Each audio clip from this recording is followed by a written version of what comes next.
Bogota to Dallas. My last flight of the year had so many issues, but I'll only talk about two big ones. Hi, my name is Darren.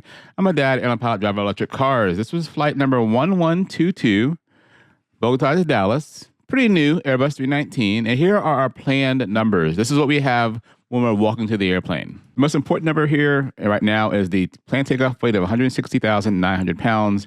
Those are all the weights we're assuming is going to be on board as far as passengers, fuel, and cargo. This is a nice planned number.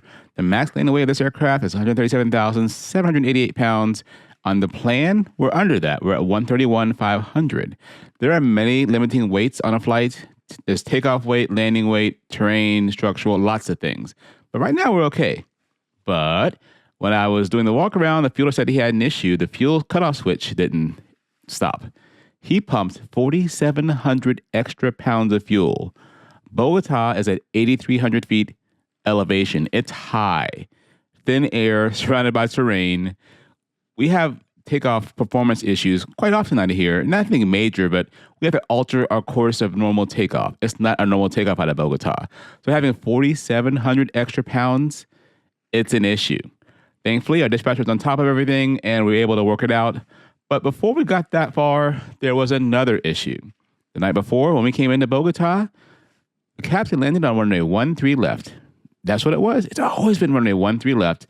I've been flying to Bogota for 4 years now. Overnight, the runway changed. I'm not kidding. So here's 13 left, 13 right. Nice long runways in Bogota. And again, when we did our planning the night before, you can see all the approach charts. 13 left, 13 right. All of my performance data, all of my contingency data, all of my emergency procedures reference those runways. Now they're runway 14 left and 14 right. Now, again, they are the same piece of pavement. I get it. But we have to have data that reflects what we're actually doing.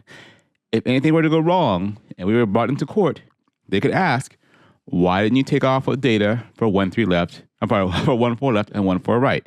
Even though we know it's the same piece of pavement, it does matter. But look at this chart here. This is the newest chart. The tower frequencies still reference 13 left and 13 right. So, yeah. But we got it figured out. It took a while, though. So now we push back from the gate, and here's the issue we had. This was our actual data.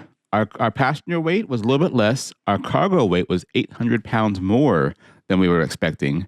They had bumped our fuel down by 900 pounds, thinking we burned it off during the taxi, because, again, our cargo weight went up. We had 42,700 pounds of fuel on board when we pushed back from that gate. The fuel tanks don't measure every drop. They round up a lot, right?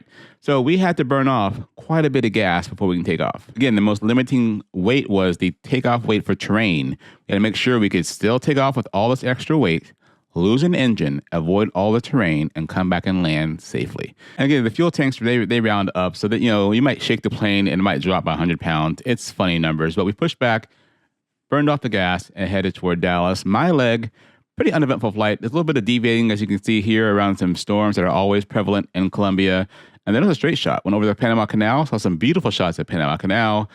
Over Honduras and Nicaragua. When I get to Cancun, I'm like, we're almost home. I watched Cancun out the window for a little bit. This is a red-eye flight. And then into Dallas. Short video. Have a great day. And as always, thank you for stopping by.